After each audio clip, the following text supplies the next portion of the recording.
కోణీయ ద్రవ్యవేగ నిత్యత్వ నియమం గురించి చర్చిద్దామండి. మరి ఇక్కడ టౌ బాహ్య ఈజ్ ఈక్వల్ టు 0 అయితే ఆల్రెడీ మరి tau is equal to dl/dt అని తెలుసు. dl/dt అయితే మరి టౌ ఆల్రెడీ 0 కాబట్టి dl/dt ఈజ్ ఈక్వల్ టు 0 అవుతుంది. కాబట్టి మరి L ఈజ్ ఈక్వల్ టు ఏమవుతుందంటే అప్పుడు స్థిరము అవుతుంది. L ఈజ్ ఈక్వల్ టు స్థిరము అవుతుంది. ఒక కణ వ్యవస్థపై మరి మొత్తం బాహ్య టార్క్ శూన్యమైతే, కణ వ్యవస్థపై మొత్తం బాహ్య టార్క్ శూన్యమైతే ఆ వ్యవస్థ మొత్తం కోణీయ ద్రవ్యవేగం మరి ఏం చెందుతుంది అని అంటే నిత్యత్వం చెందుతుంది. ఒక కణ వ్యవస్థపై మొత్తం బాహ్య టార్క్ శూన్యమైతే ఆ వ్యవస్థపై మొత్తం కూడా కోణీయ ద్రవ్యవేగం ఏమవుతుంది అని అంటే మరి నిత్యత్వం చెందుతుంది అని చెప్పవచ్చు. ఇప్పుడు మనం Lx is equal to k1, Ly is equal to k2, Lz is equal to k3. ఇక్కడ k1, k2, k3లు స్థిరాంకాలు. మరి Lx, Ly, Lzలు వరుసగా XYZ అక్షాల వెంట మరి మొత్తం కోణీయ ద్రవ్యవేగ సదిశ L యొక్క అంశాలు. మరి మొత్తం కోణీయ ద్రవ్యవేగం నిత్యత్వం అవుతుంది. ఇక్కడ k1, k2, k3లు స్థిరాంకాలు అయితే Lx, Ly, Lzలు వరుసగా XYZ అక్షాల వెంట మొత్తం కోణీయ ద్రవ్యవేగం యొక్క సదిశ L యొక్క అంశాలు కాబట్టి మొత్తం కోణీయ ద్రవ్యవేగం ఏమవుతుందంటే నిత్యత్వం అవుతుంది. అదేవిధంగా మరి పై సమీకరణాలు భ్రమణ గమన సాదృశ్యము అంటే కణ వ్యవస్థకు మొత్తం రేఖీయ ద్రవ్యవేగ నిత్యత్వ నియమానికి మరి సాదృశ్యం అని చెప్పవచ్చు. అదేవిధంగా మనం చూసినట్టయితే మరి దృఢ వస్తువు యొక్క సమతాస్థితిని చూస్తే మరి దృఢ వస్తువు సమతాస్థితి బలాలు దృఢ వస్తువు స్థానాంతర గమన స్థితిని మారుస్తాయి. అంత ముందు కూడా మనం నేర్చుకున్నాం. బలాలు దృఢ వస్తువు స్థానాంతరణ గమన స్థితిని మారుస్తాయి. మరి బలాలు కేవలం ఈ ప్రభావాన్ని మాత్రం చూపవు. మరి వస్తువుపై మొత్తం టార్క్ శూన్యం కాకపోవచ్చు. అటువంటి టార్క్ దృఢ వస్తువు భ్రమణ గమన స్థితిని మారుస్తాయి. కాబట్టి వస్తువు మొత్తం కోణీయ ద్రవ్యవేగాన్ని మారుస్తుంది. దృఢ వస్తువు భ్రమణ గమన స్థితిని మారుస్తుంది కాబట్టి వస్తువు ఏం చేస్తుందండి మొత్తం కోణీయ ద్రవ్యవేగాన్ని మారుస్తుంది. మరి కాలంతో పాటు రేఖీయ కోణీయ ద్రవ్యవేగాలు రెండు మార్పు లేకుండా ఉంటే లేదా వస్తువు రేఖీయ త్వరణం కానీ లేదా కోణీయ త్వరణం కానీ కలిగి లేకుండా ఉంటే వస్తువు మరి ఏ స్థితిలో ఉందని అంటామంటే యాంత్రిక సమతాస్థితిలో ఉంది అని అంటాం. మరి ఒక వస్తువు యాంత్రిక సమతాస్థితిలో ఉండాలి అని అంటే కాలంతో పాటు మరి రేఖీయ కోణీయ ద్రవ్యవేగాలు రెండు మార్పు లేకుండా ఉంటే లేదా మరి వస్తువు రేఖీయ త్వరణం కానీ లేదా కోణీయ త్వరణం కానీ మరి కలిగి లేకుంటే ఉంటే వస్తువు మరి యాంత్రిక సమతాస్థితిలో ఉందని అంటారు. మరి ఇక్కడ మొత్తం బలం అంటే దృఢ వస్తువుపై బలాల సదిశ మొత్తం శూన్యమవుతుంది. మొత్తం బలం అంటే దృఢ వస్తువుపై బలాల సదిశ మొత్తం శూన్యమవుతుంది. ఇక్కడ F1 + F2 + dash dash + Fn = σni = 1. ఇక్కడ మనకు Fi = 0. ఓకే, దీన్ని 1 అనుకున్నామండి. నెంబర్ 2 ఇక్కడ నెంబర్ 1 ఏంది మొత్తం బలం అంటే దృఢ వస్తువుపై బలాల సదిశ మొత్తం శూన్యం అవుతుంది. అంటే F1 + F2 + dash dash Fn = sigma Ni = 1 Fi = 0. Okay. Number 2, మొత్తం టార్కు అంటే వస్తువుపై టార్కులన్నిటి సదిశ మొత్తం ఏమవుతుందంటే శూన్యమవుతుంది. మొత్తం టార్క్ అంటే వస్తువుపై టార్కులన్నిటి సదిశ మొత్తం శూన్యమవుతుంది. τ1 + τ2 + dash dash + τn = sigma n i = 1 τi = 0 అనేది సమీకరణం 2గా తీసుకోవడం జరిగింది. మరి సమీకరణాలు 1, 2 సదిశ సమీకరణాలు, మరి ప్రతి ఒక్కటి 3 అదిశ సమీకరణాలకు ఏంటంటే తుల్యమవుతాయి. కాబట్టి ఆ సమీకరణాలను మనం ఇక్కడ సిగ్మా Ni = 1 Fix = 0 తీసుకున్నామండి. Sigma Ni = 1 Fi y = 0, sigma Ni = 1 Fiz = 0. ఇక్కడ Fix, Fi, Fiy, Fiz వరుసగా బలం యొక్క మరి Fi యొక్క XYZ అంశాలు.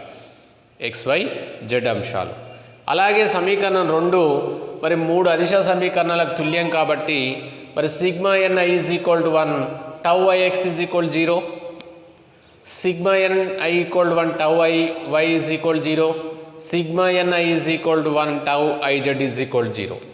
ఇక్కడ τix, τiy, τIz వరుసగా టౌ యొక్క XYZ అంశాలుగా చెప్పవచ్చు. మరి ఇక్కడ 3, 4 ఒక దృఢ వ్యవస్థ.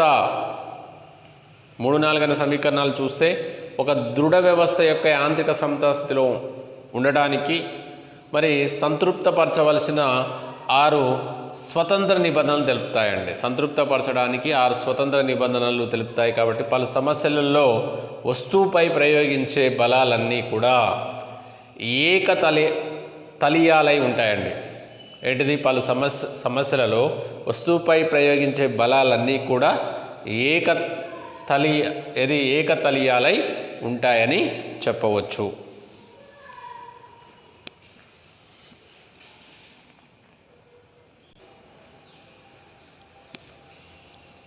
ఇక్కడ పరిమాణంలో సమానమైన 2 సమాంతర బలాలు, పరిమాణంలో సమానంగా ఉండేటటువంటి 2 సమాంతర బలాలు 2 కొనల వద్ద A, Bల వద్ద పొడవుకు లంబంగా ప్రయోగించిన ఒక తేలికైన కడ్డీ. మరి Cని ABల మధ్య బిందువుగా అనుకున్నామండి. అప్పుడు మరి CA = CB = స్మాల్ a అనుకుందాం. మరి C బిందు పరంగా ABల వద్ద బలభ్రామకాలు మరి 2 పరిమాణంలో ఏ విధంగా ఉంటాయంటే బలభ్రామకాలు చూసినట్లయితే వాటి యొక్క పరిమాణాలు సమానం. అంటే మరి AFగా పరిమాణాల్లో మనకు AFగా ఉంటాయి. మరి కానీ వ్యతిరేక దిశలో పటంలో చూపినట్లు ఉంటాయి. మరి కడ్డీపై ఫలిత భ్రామకం శూన్యమవుతుంది. కడ్డీపై ఫలిత భ్రామకం ఏమవుతుందండి? శూన్యమవుతుంది. కాబట్టి వ్యవస్థ మరి భ్రమణ స్థితిలో ఉంటుంది, కానీ స్థానాంతర సమతాస్థితిలో ఉండదండి. మరి స్థానాంతర సమతాస్థితిలో ఉండదు. అందుకనే సిగ్మా F0 = 0 భ్రమణ స్థితిలో ఉంటుంది, కానీ వ్యవస్థ భ్రమణ స్థితిలో ఉంటుంది అంటే భ్రమణం చెందుతుంది, కానీ స్థానాంతర సమతాస్థితిలో మాత్రం ఉండదు. మరి ఇక్కడ మనం ఈ విధంగా చూసినట్లయితే ఇక్కడ 2 బలభ్రామకాలు సమానంగానే ఉంటాయి, కానీ అవి వ్యతిరేక దిశలో ఉండవు. 2 ఒకే దిశలో ఉండి 2 వ్యతిరేక దిశలో ఉండవు, సమానంగానే. ఇప్పుడు మనకి ఇవి 2 బలభ్రామకాలు సమానంగానే ఉంటాయి, కానీ అవి వ్యతిరేక దిశలో ఉండవు. 2 ఒకే దిశలో ఉండి మరి ఏం చేస్తాయి? కడ్డీకి అపసవ్య దిశలో భ్రమణం చేస్తాయి. కడ్డీకి ఏం చేస్తుంటాయంటే సవ్య దిశలో కాకుండా అపసవ్య దిశలో భ్రమణాన్ని కలిగిస్తాయి. మరి కడ్డీపై ఇక్కడ చూడండి, మనకి ఈ దిశ సేమ్ మనకు ఒకే రకంగా మనకేం చేస్తుంది? అపసవ్య దిశలో వ్యతిరేక దిశలో ఉండవండి. వ్యతిరేక దిశలో ఉండకుండా 2 మరి ఒకే దిశలో ఉండే కడ్డీకి అపసవ్య దిశలో భ్రమణాన్ని కలిగిస్తాయి. మరి కడ్డీపై మొత్తం బలం శూన్యం. అందువల్ల కడ్డీ స్థానాంతర సమతాస్థితిలో ఉంటుంది. కడ్డీపై మొత్తం బలం శూన్యం కాబట్టి అక్కడ మనకి స్థానాంతర సమతా స్థితిలో ఉంటుంది కానీ భ్రమణ స్థితిలో ఉండదు. ఇక్కడ స్థానాంతర స్థితిలో ఉంటుంది కానీ భ్రమణ స్థితిలో ఉండదు. కడ్డీని ఏ విధంగా బిగించుకున్నా అది శుద్ధ గమనాన్ని పొందుతుందండి. కడ్డీని మనం ఏ విధంగా అది బిగించినా కూడా అది ఏ భ్రమణాన్ని పొందుతుందంటే మరి ఏ గమనాన్ని పొందుతుందంటే శుద్ధ గమనాన్ని పొందుతుంది. మరి భిన్న చర్య రేఖలు కలిగి సమానం వ్యతిరేకమైన ఒక బల జంటను బలయుగ్మం లేదా టార్క్ అంటారండి. భిన్న చర్య రేఖలు కలిగి సమానం వ్యతిరేకమైన ఒక బల జంటను మరి బలయుగ్మము లేదా టార్క్ అంటారు. మరి అదేవిధంగా బలయుగ్మ భ్రామకము స్థానాంతరణ గమనం లేని శుద్ధ భ్రమణ గమనాన్ని కలిగిస్తుంది. బలయుగ్మ భ్రామకం ఏం చేస్తుందంటే స్థానాంతర గమనం లేనటువంటి మరి శుద్ధ భ్రమణ గమనాన్ని కలిగిస్తుంది. మరి ఇక్కడ దిక్సూచి చూసినట్టయితే దిక్సూచి 2 ధ్రువాలపై భూ అయస్కాంత క్షేత్రము సమానము మరి వ్యతిరేకమైన బలాలను ప్రయోగిస్తుందండి. ఇక్కడ మనకు ఏం చేస్తుందంటే భూ అయస్కాంత క్షేత్రం సమానం వ్యతిరేకమైన బలాలను ప్రయోగిస్తుంది. ఈ 2 బలాలు మరి ఏం చేస్తాయనంటే బలయుగ్మ భ్రామకాన్ని అంటే బలయుగ్మాన్ని ఏర్పరుస్తాయని చెప్పవచ్చు. ఇక నెక్స్ట్ మనము బలభ్రామక సూత్రాలకు చూసినట్లయితే తేలికైనది మరి పొడవు వెంబడి ఏదో ఒక బిందువు వద్ద కీలకాన్ని ఆధారంగా అమర్చిన ఒక కడ్డీని ఆదర్శ తులాదండం అంటారండి. తేలికైనది పొడవు వెంబడి ఏదో ఒక బిందువు వద్ద కీలకాన్ని ఆధారంగా చేసుకొని అంటే ఒక బిందువు వద్ద మన కీలకాన్ని ఆధారంగా అమర్చిన కడ్డినట్టు వాటిని ఆదర్శ తులాదండం అంటారు. మరి కీలకం ఉన్న బిందువుని ఏమంటారంటే ఆధారము అంటారండి. కీలకం ఉన్నటువంటి బిందువుని ఏమంటారంటే ఆధారం అంటారు. మనం ఇక్కడ చూసినట్టయితే పార్కులలో కానీ ఆట స్థలాల్లో పిల్లలు ఏం చేస్తారంటే నిలువుగా పైకి కిందకు తూగడం వల్ల తులాదండానికి మంచి ఉదాహరణగా చెప్పవచ్చు. మరి ఇక్కడ మరి ఈ విధంగా ఇది D1 దూరంలో ఉంటుంది. ఇక్కడ O అనే కేంద్రకంగా తీసుకొని ఇక్కడ D1 దూరంలో D2 దూరంలో ఉండడం జరుగుతుంది అండి. మరి తులాదండం యాంత్రిక సమతా స్థితిలో ఉన్న ఆధారం వద్ద ఉన్న కీలకంపై ప్రయోగించే ప్రతిచర్య బలం R అయితే దీని దిశా బలాలు F1 F2 దిశలకు ఏ విధంగా ఉంటాయంటే వ్యతిరేకంగా ఉంటాయి. చూడండి ఇక్కడ మనకు ఈ దిశలో ఉంటే ఇది ఈ దిశలో ఉంది. ఇక్కడ తులాదండం యాంత్రిక సమతా స్థితిలో ఉన్న ఒక వ్యవస్థ ఒక ఆధారం వద్ద ఉన్న కీలకం ప్రయోగించే ప్రతిచర్య బలం R అయితే దీని దిశ బలాలు F1 F2 దిశలకు ఏ విధంగా ఉంటాయంటే ఇవి ఒకదానికొకటి వ్యతిరేకంగా ఉంటున్నాయి. కాబట్టి ఇవి స్థానాంతర సమతాస్థితి కోసం మనం ఏం చేస్తున్నామంటే R minus F1 minus F2 = మనకు 0 అవుతుంది. స్థానాంతర సమతాస్థితి కోసం R minus F1 minus F2 = 0 అవుతుంది.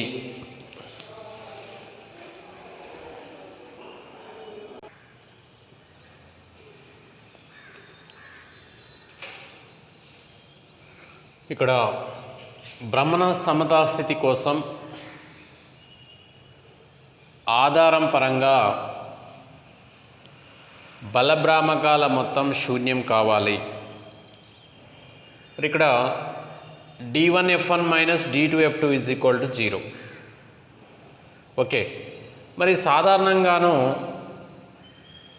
అపసవ్య దిశలో బలభ్రామకాలను ధనాత్మకంగా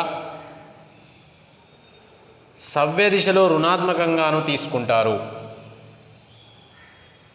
అంటే ఆధారం వద్దనే పనిచేసే R వల్ల మరి బలభ్రామకం ఏమవుతుంది అంటే శూన్యం అవుతుంది. ఓకే, మరి ఇక్కడ తులాదండంలో బలం F1 సాధారణంగా ఎత్తవలసిన భారం అవుతుంది. అందుకే దీన్ని భారం అంటారు. మరి ఆధారం నుంచి భారానికి ఉన్న దూరం ఏమవుతుందండి D1 అవుతుంది కాబట్టి భారభుజం అంటారు. మరి బలం F2ను భారాన్ని ఎత్తడానికి ప్రయోగించిన దాన్ని ఏమంటున్నామంటే యత్న బలం అంటారు. ఇక్కడ తులాదండంలో బలం F1ను సాధారణంగా ఎత్తవలసిన భారం అవుతుంది కాబట్టి ఎత్తవలసిన భారాన్ని భారం అంటారు. అదే ఆధారం నుంచి భారానికి ఉన్న దూరాన్ని భారభుజం అంటారు. మరి బలం F2ను భారానికి ఎత్తడానికి ప్రయోగించిన బలాన్ని మనం ఏమంటున్నామండి ఎత్తడానికి ప్రయోగించినట్టే యత్న బలం అంటారు. ఓకే, మరి ఆధారం నుంచి యత్న బలానికి మధ్య ఉన్న దూరాన్ని మరి ఏమంటారు? యత్నభుజము D2 అంటారు. కాబట్టి ఇక్కడ మనకు పై సమీకరణం నుంచి దీని అవతలు తీసుకపోతే D1F1 is equal to D2F2 అంటే భారము ఇంటూ భారభుజము. ఓకే, ఇక్కడ భారము ఇంటూ భారభుజము ఈజ్ ఈక్వల్ టు యత్నబలము ఇంటూ యత్నభుజము. ఓకే, భారము ఇంటూ భారభుజము ఈజ్ ఈక్వల్ టు యత్నబలము ఇంటూ యత్నభుజం. ఎందుకంటే మనం ఇక్కడ ఆల్రెడీ యత్నబలము మనకి ఇక్కడ ఏంటిదండి F2, యత్నభుజం అంటే ఏంటిదండి D2. మరి ఇక్కడ ఈ విధంగా మరి D1F1 D2F2గా రాసుకున్న F1/F2 నిష్పత్తిని మరి యాంత్రిక లాభం అంటారు. ఏమంటారండి? యాంత్రిక లాభం అంటారు. దీనిని MA అనే అక్షరం చేత సూచిస్తాము. మరి MA is equal to F1/F2 is equal to D2/D1. ఇది ఏమవుతుందంటే మనం ఇక్కడ F1 దిగుతలు తీసుకొస్తే D2/D1 అవుతుంది. F1/F2 is equal to D2/D1. మరి యత్నభుజము D2 భారభుజం D1 కంటే ఎక్కువ. యత్నభుజం D2 భారభుజం D కంటే ఎక్కువ, D1 కంటే. అయితే యాంత్రిక లాభం 1 కంటే ఎక్కువ. మరి యాంత్రిక లాభం 1 కంటే ఎక్కువ అంటే పెద్ద భారాన్ని చిన్న యత్న బలంతో ఎత్తవచ్చని మనకి ఇక్కడ స్పష్టంగా అర్థమవుతుంది. మరి నెక్స్ట్ మనం జడత్వ భ్రామకం చూసినట్లయితే భ్రమణాక్షం నుంచి Ri దూరంలో ఉన్న కణానికి రేఖీయ వేగం Vi is equal to Ri omega అని తెలుసు మనకు. ఈ కణం యొక్క గతిశక్తి శక్తి Ki ఈజ్ ఈక్వల్ 1/2 m/Vi². ఇక్కడ Vi అంటే మనకు Ri ఒమేగా కాబట్టి mi/Ri² ఒమేగా² అవుతుంది.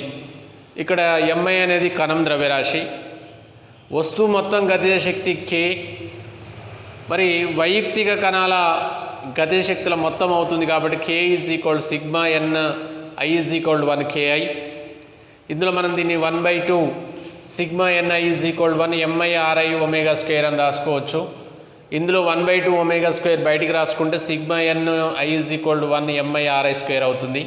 ఇక్కడ I is equal sigma ni is equal 1 mi/Ri² అని రాసుకున్నామండి. దీన్ని I అని రాసుకున్నాము. అప్పుడు ఇది K ఈక్వల్ ఏమవుతుందంటే I ఒమేగా² అవుతుంది. ఓకే, మరి పై సమీకరణం ఏం తెలియజేస్తుంది అంటే భ్రమణం చెందే వస్తువు అంటే గతిజ శక్తిని తెలుపుతుందండి. భ్రమణం చెందేటటువంటి వస్తువు యొక్క గతిజ శక్తిని తెలుపుతుంది. మరి స్థానాంతర గమనంలో ఉండే గతిశక్తి సమీకరణం ఏంటిదంటే మనకు K ఈక్వల్ టు mv² అని చెప్పవచ్చు.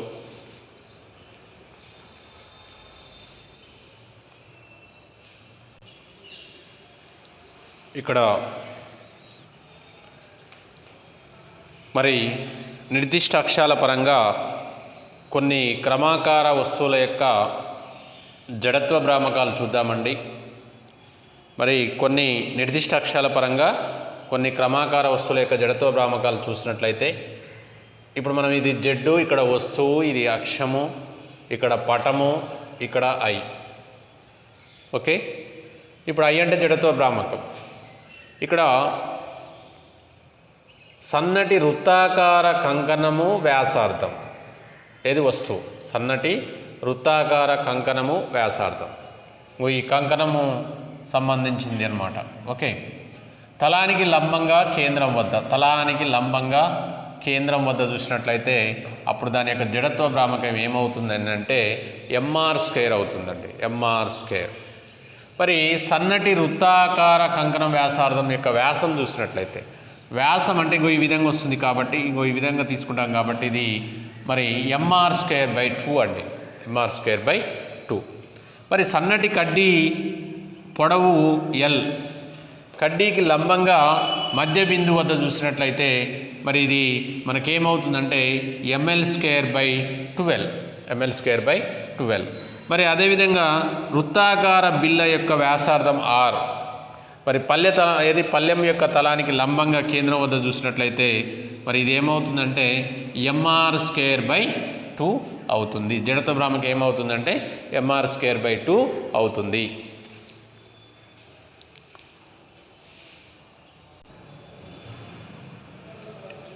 ఇక్కడ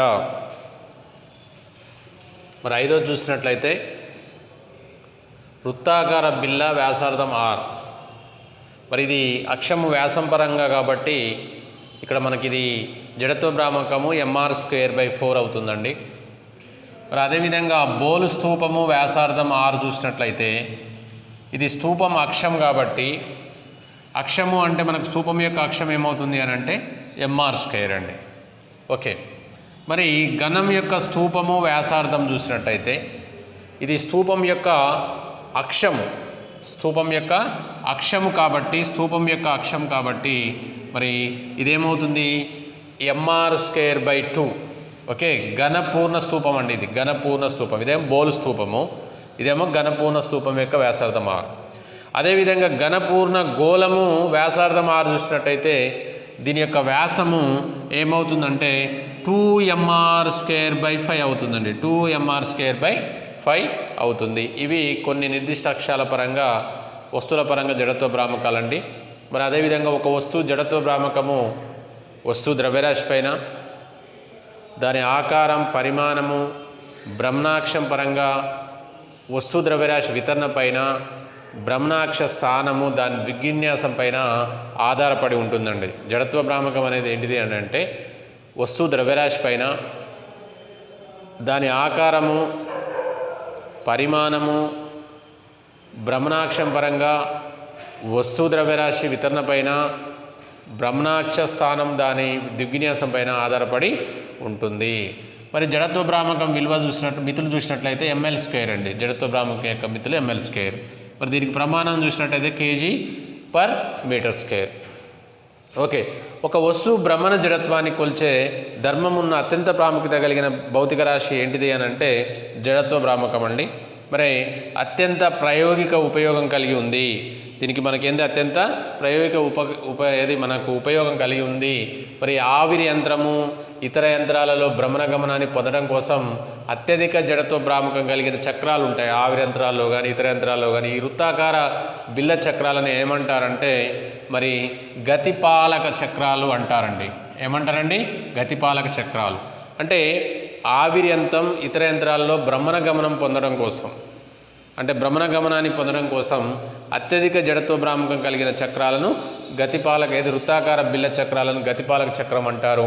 మరి అత్యధిక జడత్వ భ్రామకం కలిగిన గతిపాలక చక్రము వాహన వేగంలో హఠాత్తుగా వచ్చే మార్పులను నిరోధిస్తుందండి.